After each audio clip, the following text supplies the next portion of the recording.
Greetings, I am SupernovaBlade with a new Stories in History video. The opening lines of the 2000 movie The Snow Day are as followed. This is where it begins. Two atoms of hydrogen bond with a single atom of oxygen to form H2O, otherwise known as water. Then, if all goes well, the temperature drops below freezing.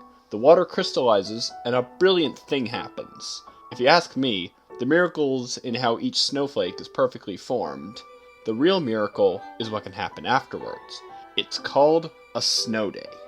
So, now I'll ask, why did I start off this video by narrating the opening dialogue to a Nickelodeon movie that came out approximately 24 years ago? Well, if you read the title, you'd know why. With this volume, I am going to be explaining some of my stories with snow days from my schooling years. First, it's time to explain what the art in the background is. The art time-lapse that is playing in the background is some fan art I had made recently of friends, or just content creators that I watch. The first two are of people's Dungeons & Dragons characters, while the last one is the original character of a social media influencer friend. The links to the art will be included in the description below. Now, onto the Snow Day stories. I'm going to start off this section by prefacing how, as I go along with these stories, not all of the stories I have to say are necessarily all Snow Day stories. I'm going to be using the term of Snow Day kinda loosely here to refer to times when weather permitting or something similar to that. It's just the term we use here after all. Trust me, I have had some rather interesting situations of school being cancelled from these circumstances, and technically not all of them are related to snow, and hell, not all of them are weather-related. So, with that out of the way, now onto the main course of the video.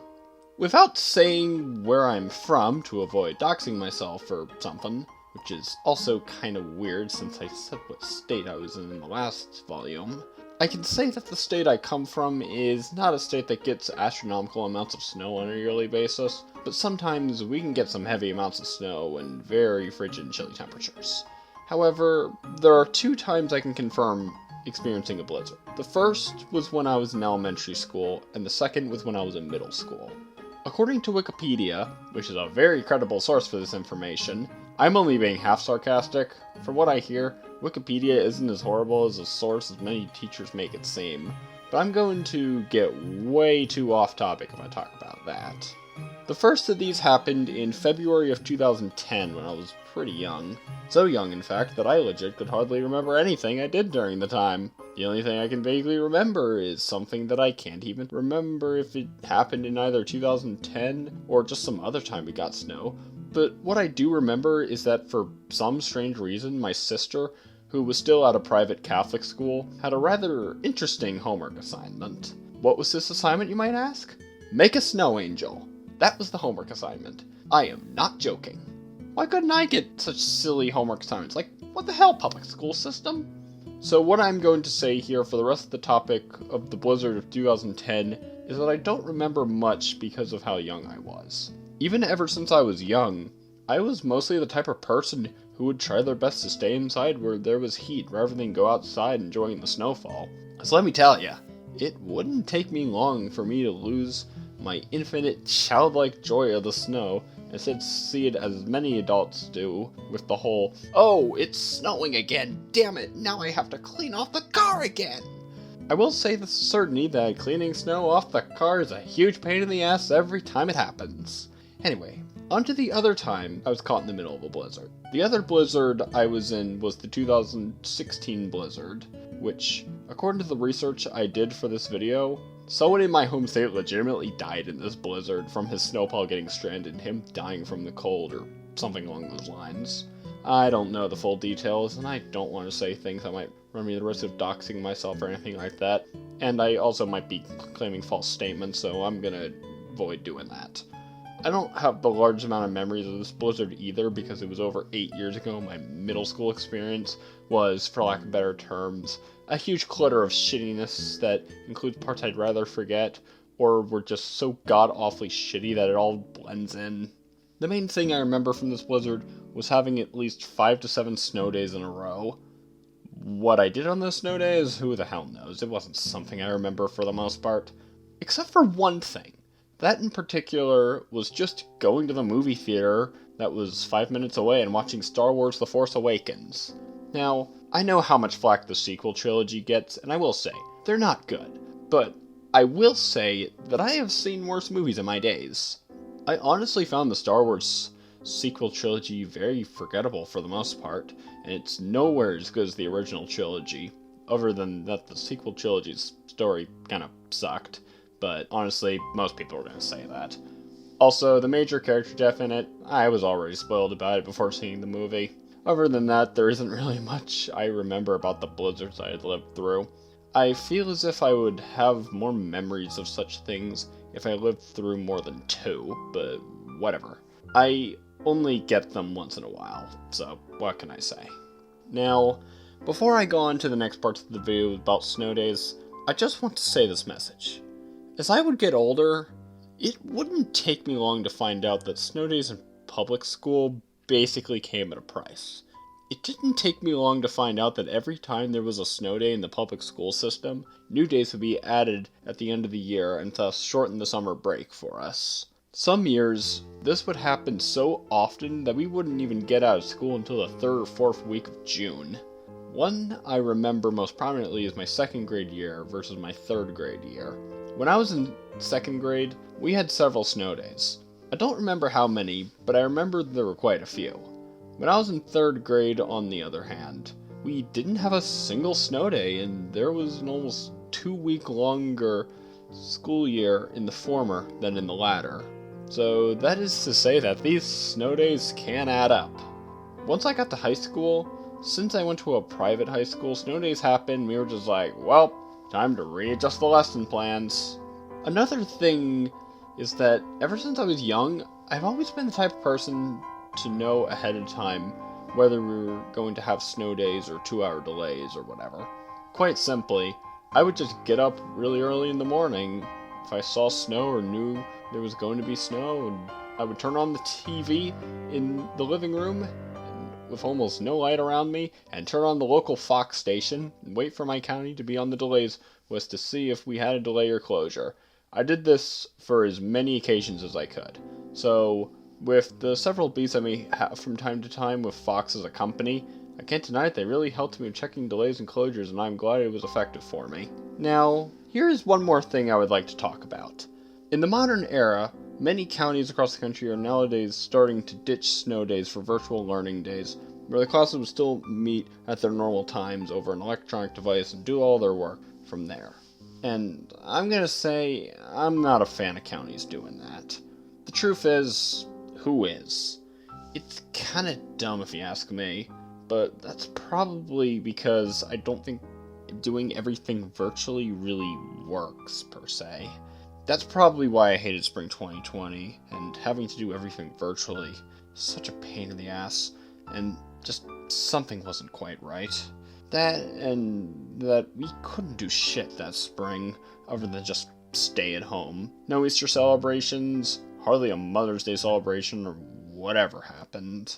Everyone can agree that 2020 sucked. I know I like changes in my lifestyle, but this was too sudden, and it impacted me negatively.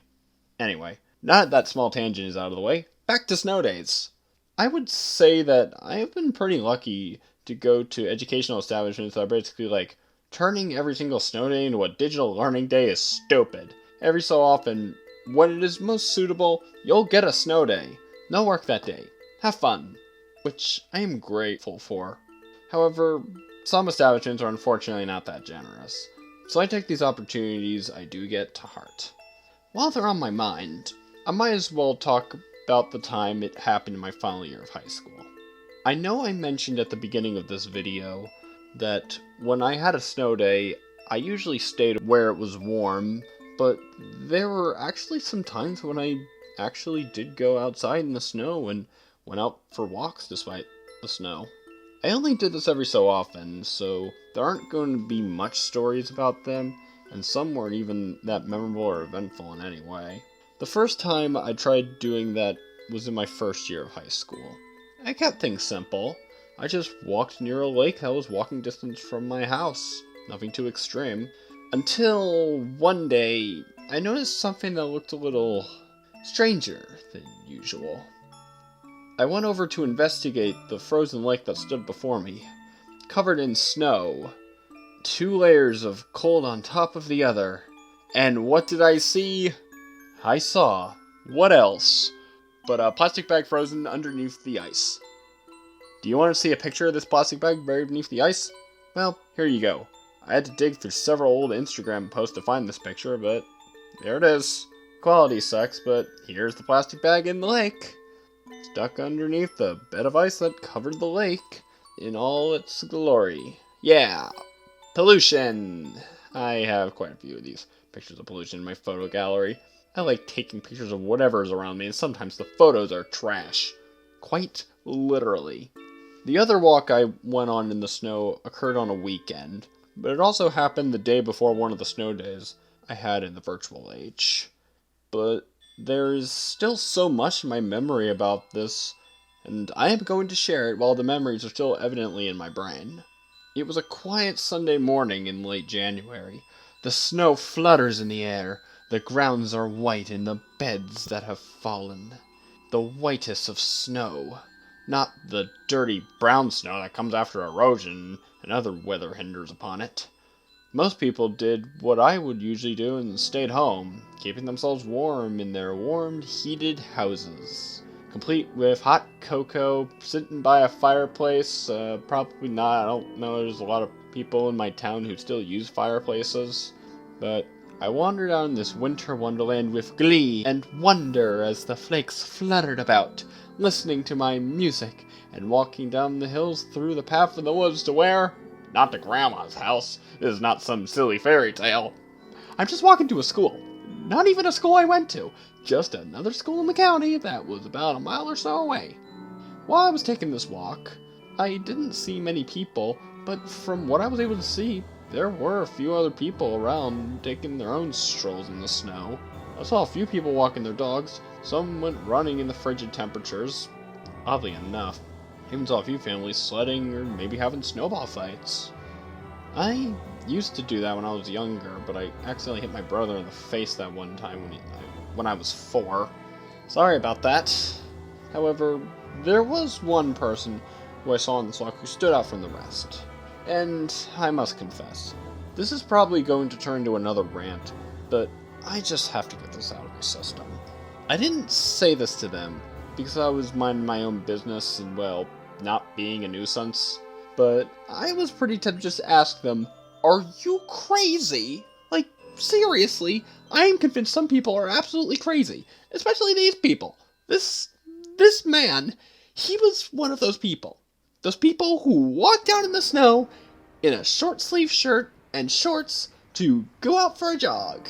Now, I'm not an athlete or anything, and I know constant movement keeps the body more in shape or something like that, but I'm at least someone who is a firm believer that going out for a run in below freezing temperatures while it's actively snowing in only shorts and a short sleeve shirt is a bad idea. That's not a guide to getting your body in good shape. That's a guide on how to get hypothermia. And trust me, even though I'm not speaking from experience since I don't do that kind of thing because I always make sure to bundle up, but hypothermia is very deadly to the skin. It just honestly baffles me when I see people in such minuscule amounts of layers on such frigid days, and I'm not even specifically talking about snowy days like this one was. Even as far back as elementary school, my brother and I would often see people when we got picked up from after school out in the winter cold in shorts and a short sleeve shirt. Or in other cases, shorts and no shirt on, and the two of us just be looking at each other like, are these people insane?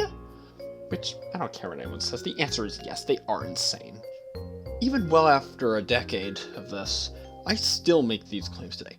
Back in January, for context, I'm not sure when I'll be releasing this video, but I'm typing this in March for reference.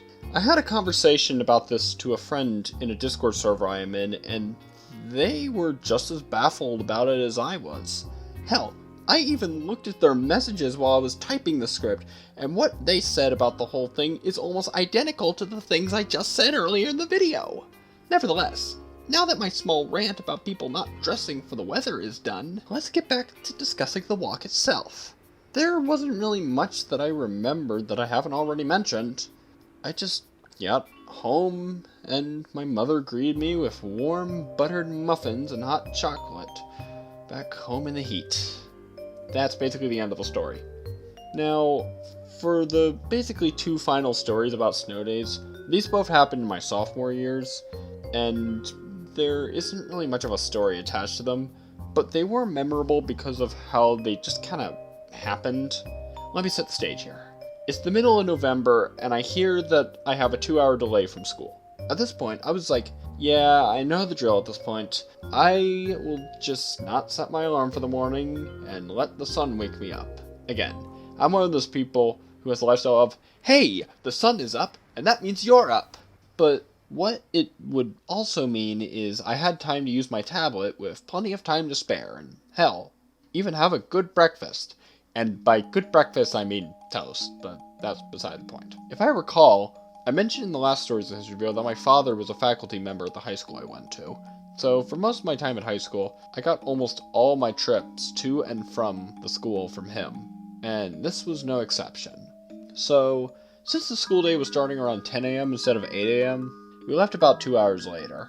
From as far as I know, the snow seemingly appeared overnight, but in order to be absolutely sure, my dad listened to the news radio station rather than the sports station he always listened to, and within 20 to 25 minutes of this car ride, we got a message on the radio that said, "And now, a special update from Placeville Village Radio." That's not the name, but I'm not going to run the risk of accidentally doxing myself or anything. But onward with the message. The very next thing we heard from Rio was, "Insert county of my high school here, county, has officially decided to close for the day." When my dad heard this, he basically just looked at me and just said, "Screw it, we're going to get pancakes." And then we proceeded to turn around on the highway, safely by the way, and drove to the nearest IHOP to our house. When that happened, we just got pancakes from IHOP. There's only two other reasons I remember this so fondly.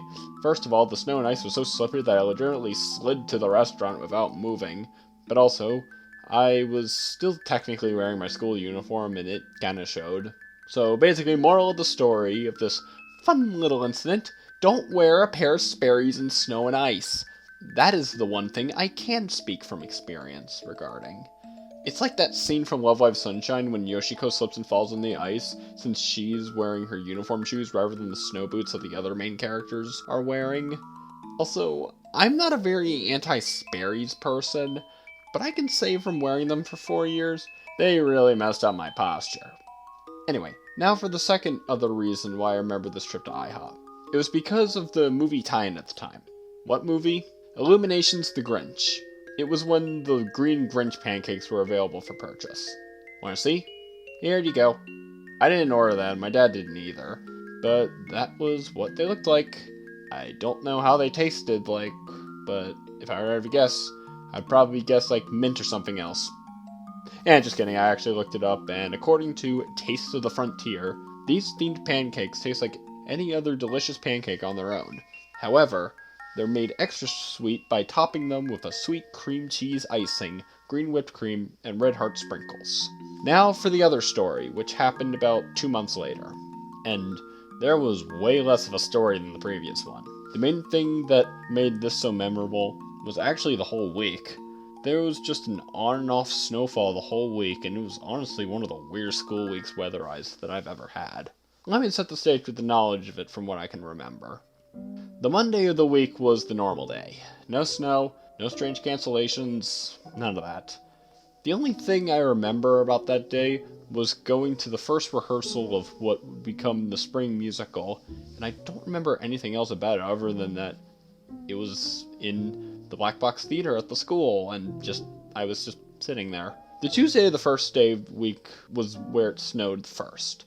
Due to the potential snowfall in the middle of the day, the principal, or president, I don't remember which one, made the decision to end the school day after fourth period. As a result, I only ended up having 4 classes the entire day. New Testament religion, world history, string ensemble, and French, with the whole school day ending after French. It was less because of the snow, and more about the warning, so I guess it makes sense. But it's still weird to think about the entire school day getting canceled halfway through. It surely throws a wrench in for the teachers, that's for sure. Wednesday. Remember how I mentioned the incident where the county called a closure when my father was already 25 minutes out? Yeah, we got another similar incident on that Wednesday, only, except for getting the notification 25 minutes out, we got it within only 2 minutes of leaving our house. So just imagine a little bit of rootin' tootin' turn around back home for the day. Yeehaw! Thursday. The snow was still so bad that we had to cancel. Again. Friday. We were back to school on time. And guess what? More snow in the middle of the day! And then I got really badly sick in the middle of the school day, and I am putting that rather loosely since I am about to mention that the whole school day was canceled in the middle once again, this time after third period. So this time I only had New Testament religion, American literature, and string ensemble. Honestly, considering that my throat was all clogged and my nose was running and the whole sickly shebang, I really needed some rest and water. So that was just a brief description of one of the strangest weeks I ever had in high school. One more fun fact that I want to mention is that the day afterwards, which was a Saturday, I would make what I would call my Twitch clip magnum opus. It's a high-pixel murder mystery clip regarding me as murderer and causing someone, and by someone I mean the person who's done thumbnail my channel trailer, to smash either her keyboard or her mouse and scream, "I'm done!" I would share this clip right now, but unfortunately, a year and a half after I made the clip, Twitch ended up deleting it. You Twitch!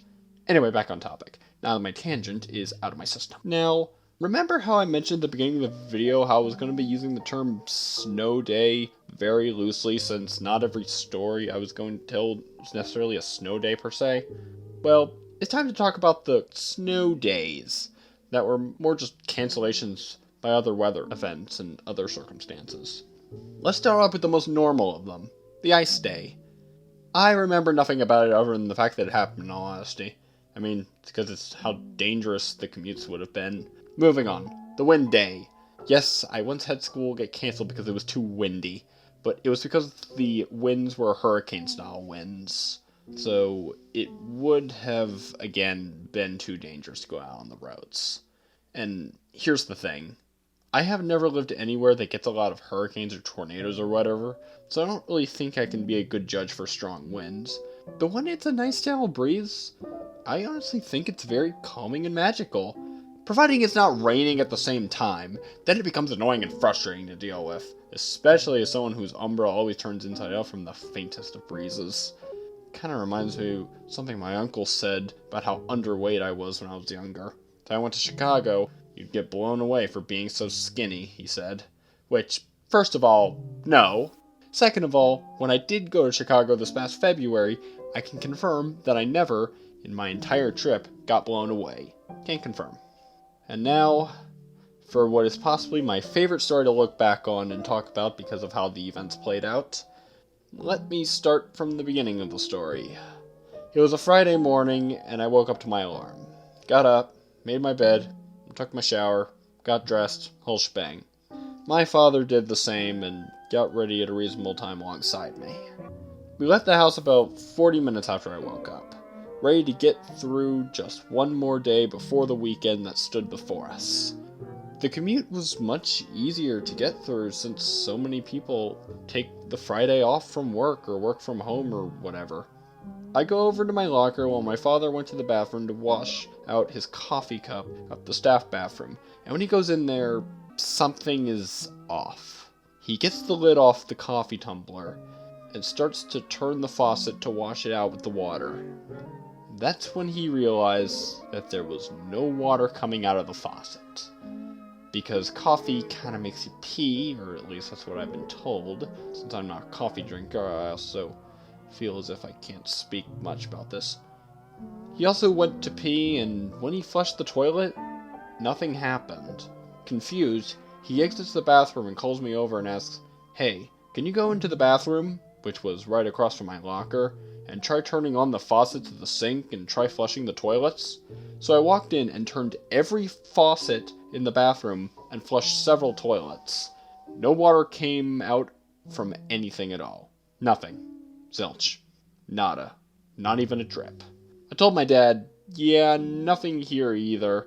And we went to consult the principal and president about this, and they didn't get anything. Again, this was about 45 minutes to an hour before the start of the school day, so most students hadn't arrived yet. So when word came out about the fact that no plumbing was doing anything anywhere around the school, they did the professional thing and basically canceled the whole school day. No running water? You can't have a school day without it. It's not safe to do that. After my dad finished with some things he needed to do, we left the school building at around 9:30 and drove back to our house for a surprisingly longer weekend than we were expecting. When we got home, my sister was cooking herself some pierogies and was very confused why the hell my dad and I were already coming home at 10:20 a.m. on a weekday. We explained to her that the school didn't have any running water when we arrived, and we weren't told that before we left. I would eventually hear through the grapevine what exactly caused this whole incident to occur. During the school year where this happened, the route my dad would often take was closed due to some construction on rebuilding a bridge that was getting worn down by natural causes. But at one point they needed to cut off the water running through the area for part of the project to help with repairing it. We just kind of had to figure that one out ourselves. But I'm glad we did before most people arrived that day. So that was quite the experience. Nowadays, I don't really have as many reasons why school is canceled that I recall, other than the shit show of 2020 that would come. And I also am aware that a lot of schools are dropping out snow days in favor of remote learning days, as I mentioned earlier. So the magic for younger generations is slowly getting lost. But when it comes to my experience, it's fun to look back at the wacky reasons I got off school and how they made me think. So, you, the listener or viewer, do you have any funny or interesting snow day stories? If you do, you can share them in the comments. As for me, that's where I'm going to end the video. If you enjoyed the video, you can give the video a like or a comment or subscribe to my channel if you want any more of this type of content. As I mentioned at the beginning, the art playing in the background of the video will be offered in the description of the video for your viewing, and they're all also on my socials, which are linked down in the description as well. Anyways, this has been SupernovaBlade, and goodbye.